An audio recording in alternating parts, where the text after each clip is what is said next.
एक बार की बात है, लंदन में एक यंग वकील जोनाथन रहता था। एक दिन उसके बॉस ने उसे एक प्रॉपर्टी के सिलसिले में एक बहुत ही अजीब और गरीब जगह ट्रांसिल्वेनिया में जाकर काउंट ड्रैकुला से मिलने के लिए कहा, क्योंकि उसे एक प्रॉपर्टी की ज़रूरत थी और वह लंदन में आकर रहना चाहता था। इसलिए उसे लंदन के बारे में पूरी जानकारी देने के लिए जोनाथन को बोला गया। की अनुपस्थिति में जोनाथन की मंगेतर मीना को अकेला ना रहना पड़े, इसलिए उन लोगों ने ये डिसाइड किया कि उतने दिन के लिए मीना अपनी सहेली लूसी के घर शिफ्ट हो जाएगी।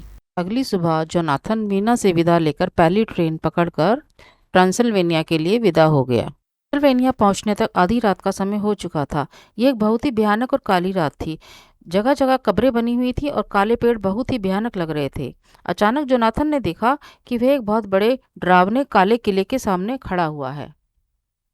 जोनाथन ने देखा कि एक काले रंग की बड़ी आकृति खिड़की पर आई और फिर नीचे आकर उसने किले का दरवाजा उसके लिए खोल दिया। यह ही काउंट ड्रैकुला था।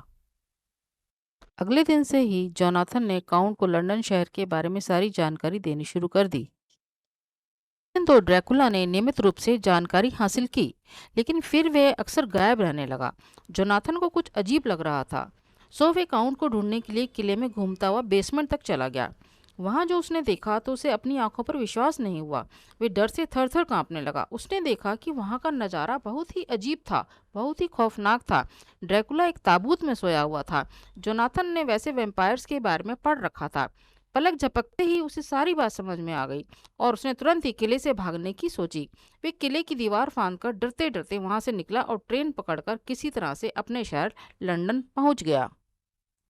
और जब जैसे ही काउंट ड्रैकुला को जोनाथन के भागने का पता चला, तो उसे अपने एम्पायर होने के रहस्य के खुलने का भी भय हुआ और वह तुरंत ही एक बड़े चमगादड़ का रूप लेकर जोनाथन के घर तक पहुंच गया।